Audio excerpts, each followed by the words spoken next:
Hi there, welcome to the season finale of the OUA basketball show for the 2025-2026 season. My apologies for the delay in getting this episode to you guys. I know it's been a while, but this is well worth the wait, I promise. We've got a great guest for you to end the year here. First, I'd imagine at this point you're probably familiar with the events of the U Sports Final 8, but just in case this is the only place that you get your OUA basketball news, why don't we run through it quickly here. On the women's side, it was a tough tournament for our OUA representatives, TMU and Carleton. They both lost in the first round of the tournament. Sadly, TMU upset as the number one seed. However, they still hang on to that Critelli Cup banner. That's going to be very exciting for them going forward. Carleton actually beat the Bold in the consolation bracket, so they get a little bit of consolation for them, but a disappointing tournament from an OUA perspective on the women's side. On the men's side, however, a bit of a different story. The Carleton Ravens, who lost the Wilson Cup to the TMU Bold, they go on a little Cinderella run from the tournament. They lose one of their best players, MJ Ocado, early in the first round. That's unfortunate for him since he's playing in his hometown of Calgary during the tournament, so you hate to see that, but they rally.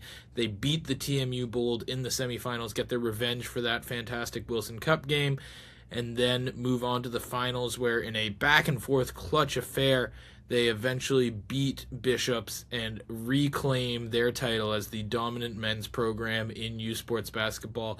The 18th national championship on the men's side for the Carleton Ravens. A huge congratulations to them. And here to talk about it is the U Sports Final 8 MVP, an OUA first team All-Star this year, star of the Carleton Ravens, Aubrey Dorey-Havens. And my guest today has added a couple of shiny new trophies to the trophy case. He's picked up a national championship. He's picked up a Final 8 MVP, Aubrey Dorey-Havens. Aubrey, thanks so much for coming on the OUA basketball show. Thanks for having me. Well, I guess we start at the headlines, my friend. Congratulations on winning your first national championship, on winning that Final 8 MVP. How was your Final 8 experience overall? It was your first time going. What was the weekend like? Yeah, I mean, it was amazing. We got there pretty early.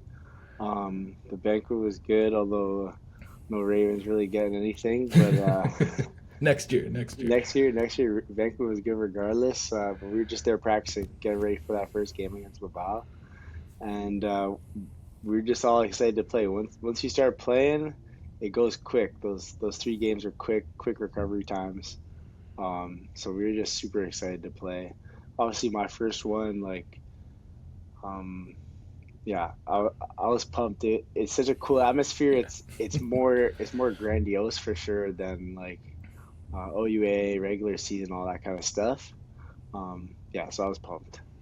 Yeah, well, the University of Calgary there looked like they did a great job watching on TV. So this is your third year at Carleton, and when you sign up to be a Carleton Raven, it comes with a lot of expectations and a lot of pressure to perform. You guys have finally gotten there. You've won your national championship. Going into this Final 8, do you think it felt different being Carleton? Like, was that something that was stressed to you guys, that this is the standard?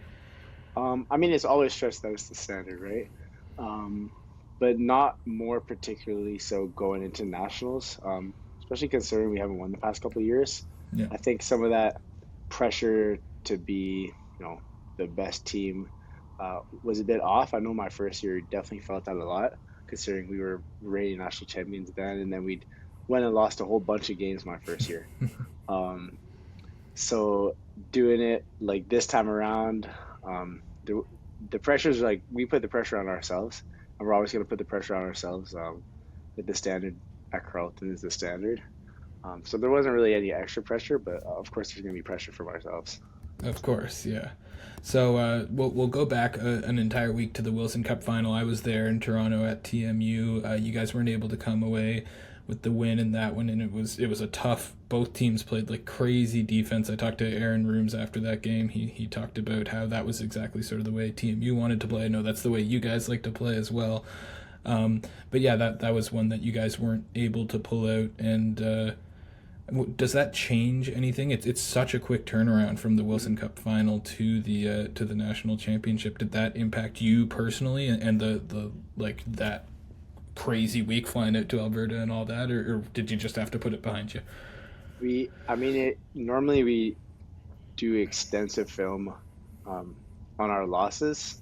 On every game we do extensive film, um, and that was one that we did the film on it. Film was ugly, and we knew that like we still had a chance to go do something great in nationals. So it was part of it was okay. We need to learn quick about what we did wrong in this game so we can correct it come nationals, or else we're not going to win. Um, and then the other part was, hey, we're going to Alberta in a day. That's Monday at this point. We're going to Alberta in a day. Uh, we kind of need to put this behind us a little bit and just focus on like what can we do next.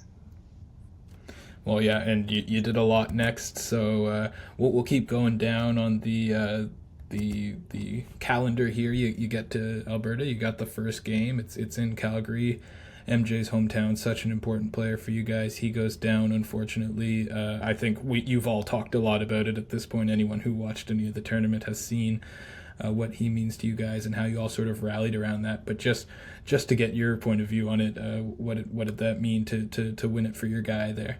Yeah, I mean, the only way that it could have been better was if he was playing, Mm-hmm.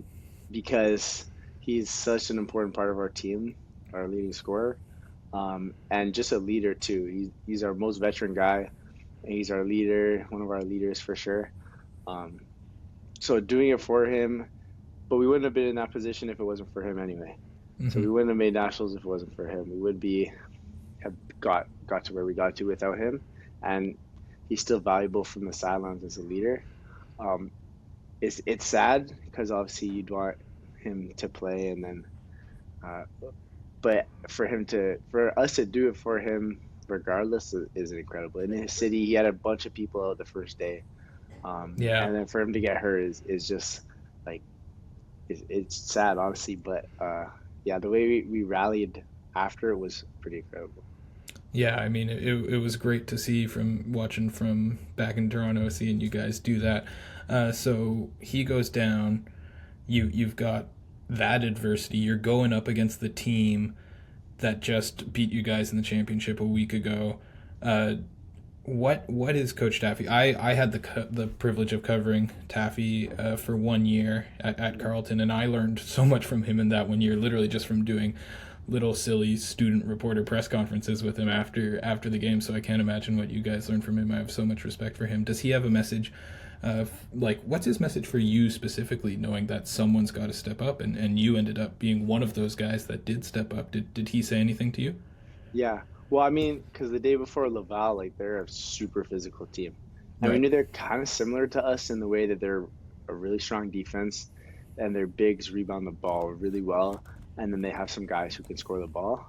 Um, so like even after that game, it's a physical game. We're a bit beat up, and then seeing TMU again, um, we knew that the season series was 1-1, and Hmm. we won the first game more than they won the second game by, That's true. That's and true. we knew that like we just had to keep it simple a bit more. Um, yeah, part of it was just running what we wanted to run on offense, keep it simple, and we knew it was going to be a dogfight too. Um, so his message to me specifically was just make sure guys are comfortable. And I think part of the reason why we weren't as successful against a team in the OUA finals was we ran a whole bunch of different stuff that as a group we hadn't done too much. It wasn't Mm. our bread and butter in terms of plays, offensive transition. Like speaking from a specifically offensive perspective. Um, so his message to me was just, hey, run what you want to run. Tell me what you want to run, because you're the point guard. You're bringing it up a lot of the time. So Yeah. you let me know. We can have that dialogue. And the stuff you don't want to run, we don't have to run it. Um, but you doing that gets all the guys comfortable. Um, and then from there, then we could just focus on making the right reads and making plays where we had to. Well, that's awesome insight. That's really cool to hear about.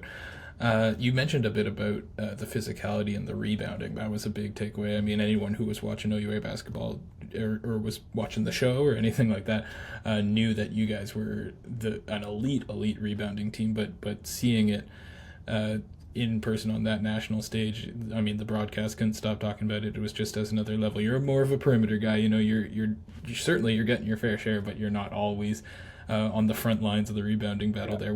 What's the team mentality on that front, and how does that like sort of inform the whole way that you guys operate? Yeah, I mean, defensively, everybody has to be on the board. So Of course, yeah. I'm around boxing out. I think a big thing that we were emphasizing, especially later in the season, is going and hitting your guy first and not releasing early from the box out. Because a lot of the times we're out rebounding teams, but we weren't necessarily rebounding smart. And especially on the defensive end, teams were getting too many old boards against us. So he was really emphasizing, like, first of all, you got to find a guy, if not your guy, if we're in rotation, and you got to hit, and we got to hit first so that we can get those defensive rebounds. Offensively, I mean, we're very regimented in who goes and rebounds and who doesn't. I'm one of the guys who, not always, but for the most part, playing a bit of the safety role. So on the offensive boards, it's really not me. I can still Someone's got to get play occasionally. defense.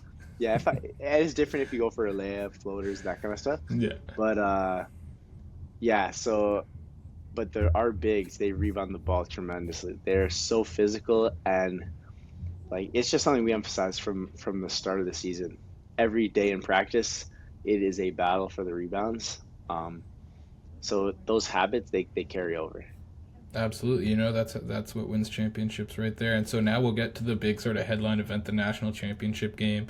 You've got a non-conference opponent, a team, I don't know, you don't have a lot of time to study, Bishops, and you have one of the games of your life up to this point. I would imagine you put up a ridiculous 35-point performance in the national championship game. Have you always been a guy who loves the moment, who's waiting for the biggest stage, or is that just how it happened today? Yeah, I mean, I love the moment, but I was just ready to do kind of whatever it took to try to get our team a win. And even we faced even more adversity because Iman Milan, who is one of the best rebounders in the country, great shooter, great scorer, super efficient, one of our most important players, 100%. I think second most tenured player here, he went down with an injury in the semifinals. So now we're without our first leading scorer, our third leading scorer. Yeah. So for me, I was prepared to do, like, I wanted to win so bad, and I was prepared to do, like, what the game needed of me, what the team needed of me for us to be successful. And on Sunday, it was scoring. I approached the game the same way as I did with every game, and I really didn't want to think about, I don't want to think ahead, too far ahead, Right. in terms of, like, thinking about losing or winning. It was just about the process. I think that approach really helped me out, because often in the past, maybe I'll think about, like, you know, how I'm going to feel if we lose, how I'm going to feel if we win. And I was really trying to avoid thinking about that and just think, I got 40 minutes to go do what I can. And yeah, first few shots kind of fell. Actually, the first few shots didn't fall.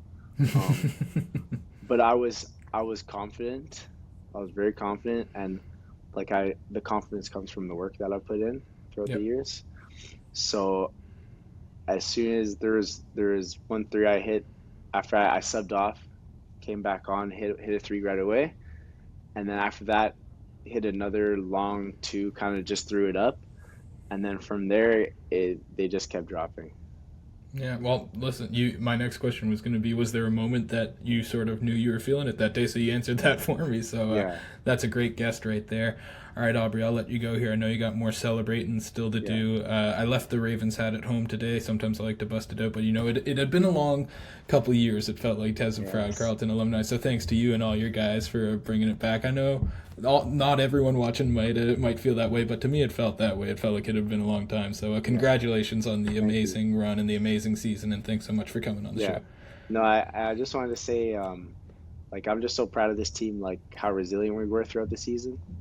And even in those last in those that last game we faced a lot of adversity in a whole bunch of different ways, with guys being in foul trouble and and guys getting hurt, and even just myself, like since being at Carleton, I faced a lot of adversity, Yeah. um, and just to get it done, it's really I'm just so like beyond grateful for the team, and like it is a relief because the standard is to win here.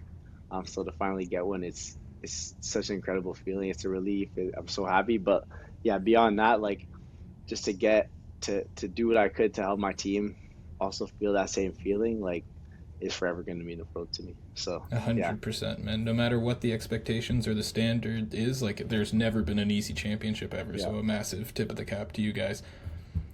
Thanks again, Aubrey. Thank you, appreciate it. All right, we got to bust this out one more time. Longtime viewers of the show will know this is a tradition whenever a Carleton team wins the national championship. You know, we keep it unbiased here on the OUA basketball show. But when you win the national championship, your school, proud alma mater, proud graduate, you got to brag a little bit. So got to bust out the old chapeau. That's going to do it for this year of the OUA basketball show. Once again, hosting this show is just an absolute treat, getting to talk to all these amazing people around OUA basketball. Thank you so much to every single guest who made time to come on the show this year. Can't put into words how much I appreciate that. I know a lot of them are student athletes who are crazy busy, so them just taking a few minutes out of their day to talk to me. We had some great talk with OUA content creators this year. Make sure you follow them. Go back and track down those episodes. A big thanks to Claire and Chris at the OUA, two of the best in the business. Love working with them.